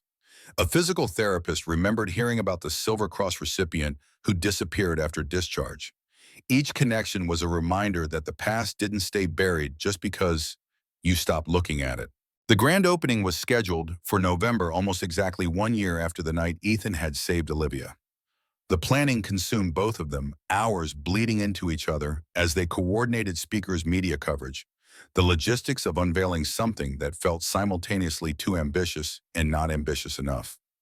2 weeks before the opening, Grace came home from school with an envelope bearing Heart Foundation letterhead. She handed it to Ethan with the kind of solemnity usually reserved for report cards and doctor's notes. Inside a letter offering Grace a full academic scholarship through college, covering tuition, books, enrichment programs, everything. Renewable annually based on academic progress, but with no stipulations beyond that. A future gift wrapped in professional stationery. Ethan read it 3 times before the words penetrated. This is too much. He called Olivia immediately, not caring that it was past 8 p.m. The scholarship for Grace. This is something she earned by being brilliant and having a father who prioritizes her education. It's not charity, Ethan. Heart Foundation has scholarship programs for children of medical professionals and first responders. Grace qualifies in both categories. You designed this for her. I designed it for kids like her. She just happens to be one of them. Olivia's voice softened. Let me do this. Let Heart Foundation invest in someone who's going to change the world someday. Because Grace is going to change the world, and giving her the tools to do it isn't charity, it's strategy. Ethan closed his eyes, fighting against pride that wanted to refuse and pragmatism that knew Grace deserved every opportunity. She'd have to accept it herself. I won't make this decision for her. Of course not. But Ethan, when she asks why someone would do this, tell her it's because her father taught a woman who'd forgotten how to care that compassion isn't weakness. It's the strongest thing we can build our lives on. Grace accepted the scholarship after asking approximately 700 questions about what it meant and whether it meant she had to become a doctor, because she was thinking maybe architect or engineer. Ethan assured her the money didn't come with career requirements, just an opportunity. The night before the Ward Center opening, Ethan couldn't sleep. He stood at Grace's window watching the city lights, feeling the weight of tomorrow pressing against his chest. This was it. The moment when his quiet life ended and something louder began, whether he was ready or not. His phone buzzed. Olivia texting at 1 a.m. because apparently neither of them slept the night before big things. You ready for tomorrow? No. But I'm showing up anyway. That's all courage is. Showing up when you're terrified. Her next text came slower, more careful. Thank you, Ethan, for trusting me with this. For letting me build something that honors what you represent. You're the one who built it. I just pointed at problems. We built it. Together. That's what makes it matter. He didn't respond immediately, but his chest felt less tight. She was right. They'd built this together, two people from different worlds who'd found common ground in the belief that helping people wasn't optional, it was obligation. The Ward Center opening dawned cold and brilliant November sun cutting through crisp air with knife-edge clarity. By 9 a.m., the sidewalks around the new building were packed with people, veterans in dress uniforms, hospital staff Ethan recognized, community members whose lives would be changed by access to care they'd never been able to afford, and reporters. So many reporters, cameras everywhere documenting the billionaire CEO and the combat medic who'd somehow convinced each other that changing systems was possible. Ethan stood backstage with Grace, who'd insisted on wearing her best dress. Despite the cold, her scholarship letter folded carefully in her pocket like a talisman. You nervous, Dad? Terrified. You're always brave when you're scared. You told me that once. Did I? Yeah, when I was afraid of the dark and you said being brave doesn't mean not being scared, it means doing the thing anyway. Ethan pulled her into a hug, breathing in strawberry shampoo and the particular smell of Grace that meant home and purpose and every reason he'd kept breathing after Sarah died. When did you get so smart? I've always been this smart. You're just noticing more now. The ceremony began with speeches from hospital administrators, city officials, people praising Heart Foundation's vision and Ethan's expertise. He stood to the side, watching Olivia command the stage with the same confidence she'd brought to boardrooms, but tempered now with something warmer, more human. When she introduced him, the crowd erupted. Ethan walked to the microphone feeling exposed, visible, every instinct screaming to retreat back into shadows. But Grace was watching. Olivia was watching. The center bore his name and represented everything he'd learned about saving lives beyond the immediate moment. So he spoke. "I'm not comfortable with microphones. I'm better with heartbeats." The crowd laughed softly and he felt tension ease. But if there's one thing I've learned in the past year, it's that healing isn't just for the wounded. It's for everyone who still cares enough to help them. He looked at Olivia, then at Grace, then at the building behind them. We all carry scars, pain, regrets. The question isn't whether we have them. The question is what we build with them in. Do we build walls to hide behind or bridges to reach others? The words came easier now, muscle memory from a different kind of combat. I chose bridges. This center is a bridge between military medicine and civilian care, between crisis response and systemic prevention, between helping one person at a time and building structures that help thousands. He paused. A year ago, someone I barely knew promised me I'd see a sunrise. I've seen 365 sunrises since then, and everyone has been a chance to choose bridges over walls. Grace ran onto stage, holding up a drawing, the same one she'd made months ago, Dad in his security uniform, standing next to a woman in blue heart, glowing between them. "My dad gives his jacket to people who need it," she announced to the crowd with the confidence of someone who believed everyone cared about her truth. "And his heart shines when he helps." The image on the overhead screen shifted to show Grace's drawing crayon colors bright against professional presentations. The crowd melted into applause that built into something overwhelming.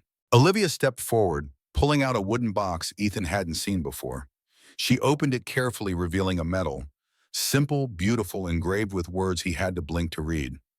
"Please don't make it fast. Stay." His own words thrown back at him like an anchor. "You told me I'd see the sunrise," Olivia said, her voice carrying through speakers to the assembled crowd. "I've seen 1,000 since that night. Every single one because you refused to let me give up." She pinned the medal to his chest with hands that trembled slightly. "Don't fade into the background, Ethan. Don't leave. The world needs people like you. I need people like you." The crowd stood, applause thundering, but Ethan only saw Grace beaming with pride, Olivia finally free from the armor she'd worn for so long, and the building behind them that represented hope made concrete. Then something happened that split the moment wide open. 23 people stood up simultaneously in different sections of the crowd. Veterans, all of them wearing dress uniforms or the kind of bearing that marked military service permanently. They moved forward as one, converging on the stage, and Ethan's breath stopped because he recognized them. All of them. Every single person he'd pulled from that ambush 7 years ago. Sergeant Cole leading them, presenting a folded flag with the kind of ceremony that made civilian observers go silent. Behind him, Lieutenant Anderson, who'd lost a leg but was walking steady on a prosthetic. Private Chen, who'd written Ethan letters for 2 years after discharge. Staff Sergeant Williams, whose wedding invitation Ethan had declined because he couldn't face the reminder of everything he'd lost. "Sir," Cole's voice carried across the sudden quiet, "we heard you were building this. We couldn't stay away. You gave us our lives back. We wanted to be here when you gave that gift to other people." They saluted in unison, military precision, despite the years and distance. Ethan couldn't move, couldn't speak, could barely breathe around the emotion crushing his chest. Grace slipped her hand into his, grounding him. Olivia stepped back, giving him space, but her eyes were wet, and her smile carried understanding. That went bone deep. The 23 soldiers stood at attention, and slowly other veterans in the crowd stood too, joining them until what felt like half the audience was on their feet in tribute to something that transcended ceremony. Ethan found his voice barely at ease. "Please, you don't salute me. You never had to salute me. Respect isn't about rank, sir. It's about what you did when it mattered." The words landed like absolution Ethan hadn't known he needed. He'd spent 5 years believing he'd failed the ones who didn't make it home. But here stood 23 who did, living proof that his trauma had purpose, that his nightmares bought futures for people who deserved them. The ceremony dissolved into something less formal, less staged. Veterans greeting each other, swapping stories. Grace collecting autographs from soldiers who'd become her dad's legend. Olivia standing beside Ethan, both of them watching connections form in real time. You didn't know they'd be here, Ethan said quietly. Marcus may have reached out to Cole, who may have spread the word, but I didn't know for sure. Was it too much? It was perfect. They stood together as the sun climbed higher, warming air that had started cold, and the Ward Center doors opened to the public for the first time. People streamed inside, seeking care, finding hope, discovering that maybe the systems designed to help them could actually work when someone cared enough to build them right. 1 year later, Ethan stood in the Ward Center's training facility, teaching a class of new medics the difference between textbook medicine and keeping people alive when everything went wrong. His students were young, eager, possessed of the kind of optimism that hadn't yet been tempered by watching good protocols fail because humans were messy and emergencies didn't read instruction manuals. The most important thing I can teach you isn't in any manual, he told them, pacing between simulation stations. It's this: when someone is dying, they're not a case study. They're not a training scenario. They're someone's father, mother, child, someone whose absence will leave holes in the world. Your job is to hold those holes closed long enough for healing to happen. Everything else, protocols, equipment, expertise, exists to serve that purpose. Don't ever forget it. Grace sat in the back row, high school freshman, now taking notes for a school paper about medical career paths. She'd grown 3 inches and developed her mother's stubborn chin and Ethan's tendency to ask questions that cut through pretense to truth. Olivia appeared in the doorway, no longer CEO. She'd stepped down 6 months ago to run Heart Foundation full-time, pouring her considerable will into replicating the Ward Center model across 15 cities. She caught Ethan's eye, gestured that she'd wait. Class ended. Students filtered out, discussing trauma response techniques and the ethics of triage. Grace hugged her father goodbye, heading to meet friends, her scholarship-funded future bright enough to hurt if you looked directly at it. Walk with me, Olivia asked. They moved through the center, past exam rooms and counseling spaces, past veterans receiving support, and families accessing care they'd never been able to afford before. The building hummed with purpose, with lives being saved in increments too small for headlines, but large enough to matter infinitely. Chicago approved funding, Olivia said. Seattle's breaking ground next month. We've got commitments from 7 more cities. That's 15 centers in 2 years. You're building an empire. We're building a movement. Don't undersell your contribution. They reached the memorial wall where photographs hung of patients whose lives the center had saved. Hundreds of faces, each one representing a moment when systems worked because someone cared enough to make them work. Do you regret it? Olivia asked. The visibility, the recognition, all the things you were trying to avoid. Ethan considered the question, looking at faces on the wall, thinking about students he was training, about Grace's scholarship and Cole's gratitude, and the 23 soldiers who'd shown up when it mattered. No, I thought I wanted to disappear. Turns out I just wanted to matter quietly. But mattering loudly is okay too, as long as the noise has purpose. That's very evolved of you. I had a good teacher, someone who showed me that caring about outcomes is more important than controlling how you're perceived. Olivia smiled, and in it, Ethan saw the woman who'd gripped his hand in terror and whispered, "Please make it fast," transformed into someone who'd learned that fast wasn't the goal, staying was. They stood together in the center they'd built from crisis and necessity, from Olivia's resources and Ethan's expertise, from the understanding that saving lives wasn't a one-time intervention, but a sustained commitment to building systems that worked when tested. Outside, the sun climbed toward noon, painting walls in amber light. Another day, another chance to choose bridges over walls, to show up when scared, to remember that heroes weren't the ones who sought glory, but the ones who simply refused to let people suffer when help was possible. Thank you, Ethan said quietly, for seeing what I could be when I'd forgotten. Thank you for teaching me that wealth without compassion is just accumulation. You saved my life twice, Ethan. Once from dying, once from living like I was already dead.